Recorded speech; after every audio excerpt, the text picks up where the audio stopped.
आइए हम उत्पत्ति 6 अध्याय 1 से 12 वचन को समझते हैं। परमेश्वर ने नूह के द्वारा संसार का न्याय किया, लोग बढ़ने लगे और उनकी दुष्टता भी बढ़ती गई। यहोवा ने देखा कि मनुष्यों की बुराई पृथ्वी पर बढ़ गई है और उनके मन के विचार सदा बुराई ही की ओर झुके रहते हैं। हिंसा और अन्याय का माहौल था। परमेश्वर को यह देखकर दुख हुआ कि उसकी बनाई हुई सृष्टि इस तरह भ्रष्ट हो गई। पद 12 यही स्थिति बताता है कि पूरी पृथ्वी का चाल चलन बिगड़ गया था। परमेश्वर का न्याय घोषित हुआ। परमेश्वर ने निश्चय किया कि वह पृथ्वी पर बाढ़ लाएगा और सब जीवित प्राणियों का नाश करेगा। लेकिन नूह के ऊपर परमेश्वर ने अनुग्रह किया। परमेश्वर ने नूह को नाव बनाने का आदेश दिया। नूह ने पूरी आज्ञा का पालन किया और विश्वास योग्य बना रहा। बाढ़ का आगमन, नूह, उसका परिवार और सब प्रकार के पशु पक्षी उस नाव में दाखिल हुए। परमेश्वर ने स्वयं नाव का द्वार बंद किया। 40 दिन और 40 रात तक मूसलधार वर्षा हुई और सारी पृथ्वी जल में डूब गई। जो भी प्राणी नाव के बाहर था सब नष्ट हो गए। बाढ़ का उतरना और नई शुरुआत। 150 दिन बाद जल घटने लगा।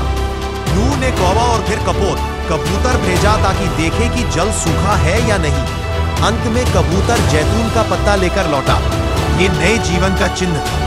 परमेश्वर ने कहा कि अब नाव से बाहर आओ और पृथ्वी को फिर से आबाद करो। वाचा और आकाश का चिन्ह। परमेश्वर ने नूह और उसके वंशजों के साथ वाचा बांधी कि वो फिर कभी पृथ्वी पर जल प्रलय से नाश नहीं करेगा। आकाश में वाचा का चिन्ह बना। इसका अर्थ है कि न्याय के बाद परमेश्वर दया और आशा का वादा भी देता है। आत्मिक शिक्षा हमारे लिए।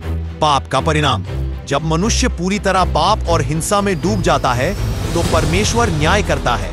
धर्मात्मा नूह का उदाहरण। भ्रष्ट संसार में भी नूह ने परमेश्वर पर विश्वास रखा और आज्ञाकारी बना रहा।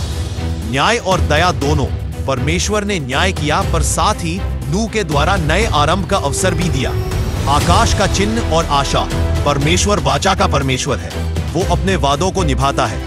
यीशु मसीह की झलक। नूह की नाव जैसे एकमात्र उद्धार का साधन थी, वैसे ही यीशु मसीह ही आज हमारे लिए उद्धार का एकमात्र मार्ग है। तो उत्पत्ति 6:12 यह बताता है कि जब पाप ने सबको भ्रष्ट कर दिया था, तब परमेश्वर ने बाढ़ के न्याय के द्वारा पूरी मानवता पर हस्तक्षेप किया। लेकिन नूह के विश्वास और आज्ञाकारिता के द्वारा एक नई शुरुआत दी। आमीन।